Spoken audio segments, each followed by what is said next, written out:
Halo semuanya, nama saya Michael. Selamat datang di channel saya, Sikutu Buku. Kali ini saya tidak membahas buku, tapi membahas informasi yang cukup menarik, yaitu soal cuci tangan.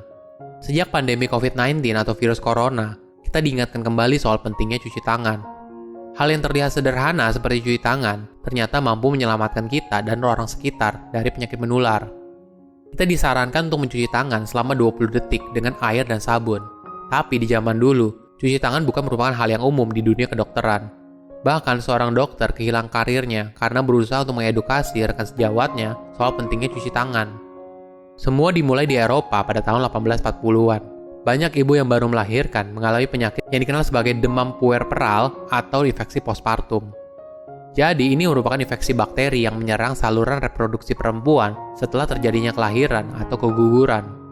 Gejala umumnya adalah demam yang lebih tinggi dari 38 derajat Celcius, sakit perut, dan keluaran cairan vagina yang berbau tidak sedap. Apabila seorang ibu terkena penyakit ini, bahkan di rumah sakit paling bagus sekalipun di masa itu, ibu tersebut bisa jatuh sakit dan kemudian meninggal setelah melahirkan. Seorang dokter muda dari Hungaria bernama Ignaz Semmelweis berusaha meneliti fenomena ini dan mencari tahu apa penyebabnya. Ignaz merupakan seorang dokter muda yang menjadi ketua residen obstetri di Rumah Sakit Umum Vienna di Austria. Di sana ada dua tipe ruang bersalin. Yang satu dirawat oleh dokter pria dan satu lagi dirawat oleh bidan wanita. Ada fakta yang cukup menyedihkan. Ruang bersalin yang dirawat oleh para dokter memiliki tingkat kematian ibu melahirkan 2 kali lebih tinggi dibandingkan ruang bersalin yang dirawat oleh bidan. Melihat hal tersebut, Ignaz mencoba mencari tahu apa penyebabnya. Awalnya ada beberapa hipotesis. Mulai dari apakah karena posisi tubuh wanita saat melahirkan, atau apakah ada hubungannya karena diperiksa oleh dokter pria, maka wanita jadi malu dan kemudian berujung pada demam. Hipotesis lain adalah apakah pendeta yang mendoakan pasien yang sedang sekarat menakutkan bagi wanita yang baru melahirkan. Ignaz berusaha menguji hipotesis tersebut satu persatu, hingga akhirnya dia menemukan apa penyebabnya, yaitu berkaitan dengan otopsi di ruang jenazah.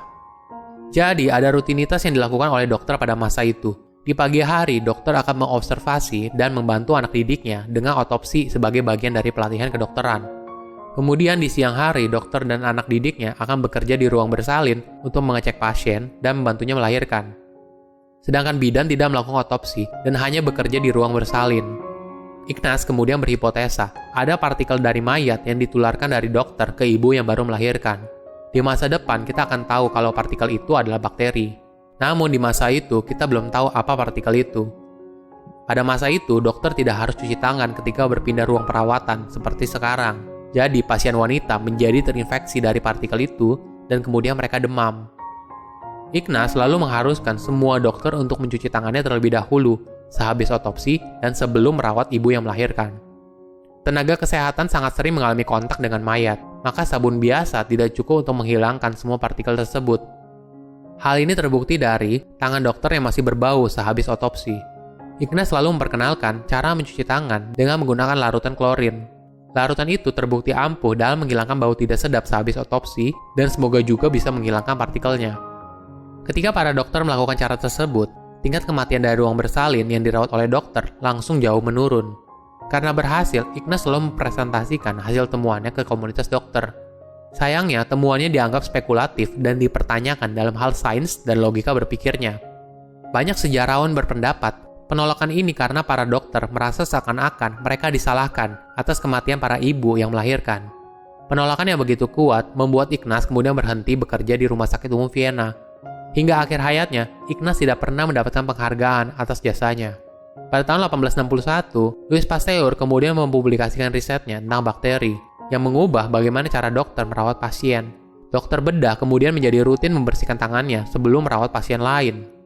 100 tahun kemudian setelah teori Ignaz ditolak, Universitas Kedokteran di Budapest mengganti namanya menjadi Semmelweis University atas jasa Ignaz sebagai pahlawan dalam meningkatkan kesehatan melalui kebersihan. Itulah perjalanan panjang untuk edukasi tentang pentingnya mencuci tangan. Silakan komen di kolom komentar pelajaran apa yang kalian dapat ketika tahu informasi ini. Selain itu, komen juga mau tahu informasi apa lagi yang saya review di video berikutnya. Saya undur diri, jangan lupa subscribe channel YouTube Sikutu Buku. Bye-bye!